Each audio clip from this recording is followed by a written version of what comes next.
उसके घर में पूरे साल फाका हो नहीं सकता। मोहतरम सज्जाद लौरी साहब, भैया ये लोग जो यहाँ खड़े हैं अगर वहाँ बैठ जाते तो भी अच्छा रहता। आइए मैं एक महफिल ऐसी बताता हूँ जिसमें पूरी रात लोग खड़े रहते हैं, जाते ही नहीं। और जितना बड़ा मजमा आपके सामने दिख रहा है ना, इतना बड़ा मजमा सिर्फ खड़ा रहता है, बैठे कितने रहते हैं आज तक मुझे समझ में नहीं आया। इतना मजमा जो यहाँ से वहाँ तक है, ये खाली पूरी रात खड़े रहते हैं। मैं जानते हैं किस महफिल की बात कर रहा हूँ। पूरे हिंदुस्तान की सबसे बड़ी महफिल। आइए कभी लखनऊ की सैर कीजिए। मैं 4 शाबान जिक्र अबुल फजिल अब्बास बारगाह बाबुल हुसैन हजरत अबुल फजिल अब्बास अलैहिस्सलातु वस्सलाम के बारगाह में जश्न जो मुनक़िद होता है, उस जश्न की बात कर रहा हूं। पूरे हिंदुस्तान में इससे बड़ी गैदरिंग के हिसाब से महफिल है ही नहीं। ये शोरा बैठे हुए हैं, आप इनसे पूछिएगा। ये इलाकों में जाते हैं, गांव में जाते हैं, आपको उतने नाम नहीं पता होंगे जितने इनको नाम पता है। क्यों? सदका है अहले बैत का। ये प्रॉपर्टी भेज देते तो हिंदुस्तान नहीं घूम पाते, लेकिन अहले बैत के जिक्र ने हिंदुस्तान भी घुमा दिया, पूरी दुनिया की सैर भी करा दी। और पैसा गया नहीं, आले मोहम्मद ने इतना सदका दे दिया कि आज वो हिंदुस्तान का मीसम रिजवी हो गया। आज वो हिंदुस्तान का मीसम रिजवी। देखिए, पहली बात तो ये है, ये मिंबर हक है।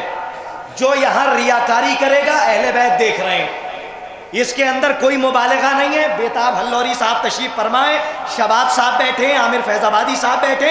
4 शाबान को जो जश्न होता है वो हिंदुस्तान का सबसे बड़ा जश्न, और जो बानी है उसके वो मोहतरम मीसम रिजवी साहब, वो तशरीफ फरमाए। अब आप घूर के देख रहे हैं, अरे बाप रे, इतना बड़ा जश्न। माफ कीजिएगा, जो उन्हें 10 देता है वो 10,000 अता करते हैं।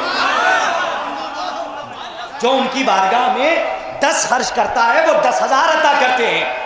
और इस दुनियाए फानी में न जाने कितने सिकंदर आए और चले गए, न जाने कितने बादशाह आए और चले गए, वो भी चले गए, उनके ताज भी बर्बाद हो गए, उनके तख्त भी खत्म हो गए, उनकी विरासतें भी खत्म हो गई, उनके वारिस भी मर गए, उनका नाम भी खत्म हो गया। लेकिन एक शख्सियत बाकी रही कि जिसके पास 2 पैसे थे, वो बादशाह नहीं था, अपने घर में नामे हुसैन का फर्शे अज़ा बिछा गया। पूरी जिंदगी उसका नाम जिक्र हुसैन के सदक़े में जिंदा रहा, पूरी जिंदगी। न जाने कितने बादशाह आए और चले गए, लेकिन खुदा की कसम, दौलत कमाना जितना आसान है उसका सर्फ उतना मुश्किल है। आलिम दीन तशरीफ फरमाए, आप इनसे पूछिएगा, दौलत कमाना जितना आसान है, दौलत सर्फ करना उतना मुश्किल है। कि दौलत तो कमा लिया, लेकिन अब सर्फ कहाँ किया जाए। लेकिन सर्फ अगर जिक्र अहले बैत में हो जाए, तो फिर दौलत का मजा ही कुछ और है।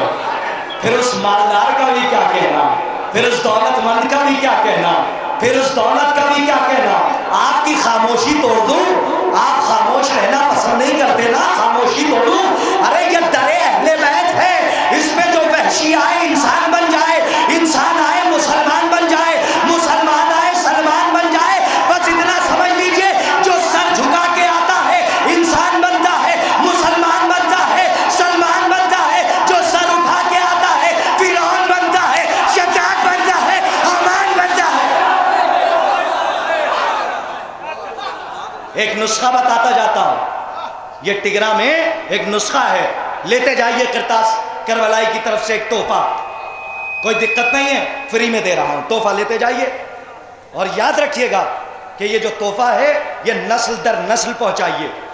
ये ऐसा तोहफा आपकी बारगाह में पेश कर रहा हूं कि आले मोहम्मद के जिक्र में जितना लुटाया जाए उतना कम है, और आले मोहम्मद के जिक्र पर लुटाकर अमीर बनना ये तो सिर्फ शियों को पता है। ये नुस्खा किसी के पास है ही नहीं।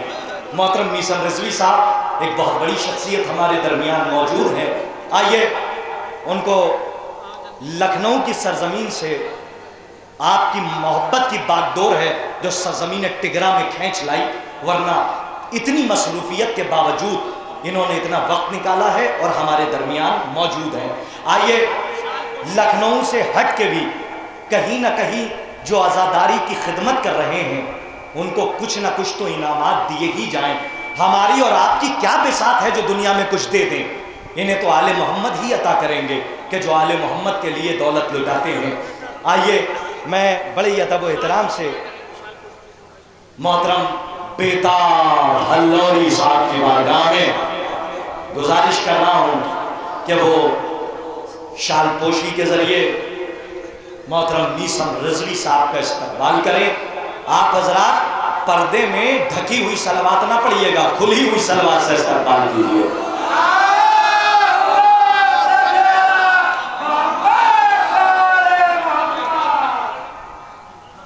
और कौन है भैया, जल्दी जल्दी।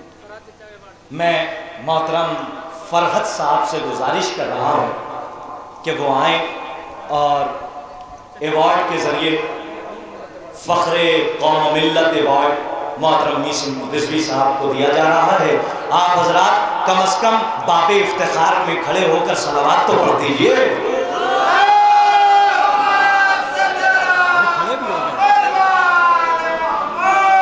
नारे हैदरी, नारे खैबरी, नारे बुलरी, नारे सलवा।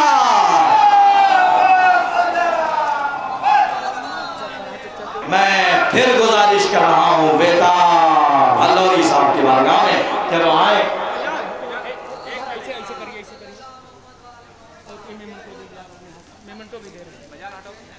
अरे बेताब हल्लौरी साहब कहते हैं कि बगैर मेकअप के भी लोग खूबसूरत दिखते हैं, और अपनी तस्वीर इन्होंने पोस्ट की और ये जुमला लिखा है, कम से कम सलावत पढ़िए अगर बात सच है तो।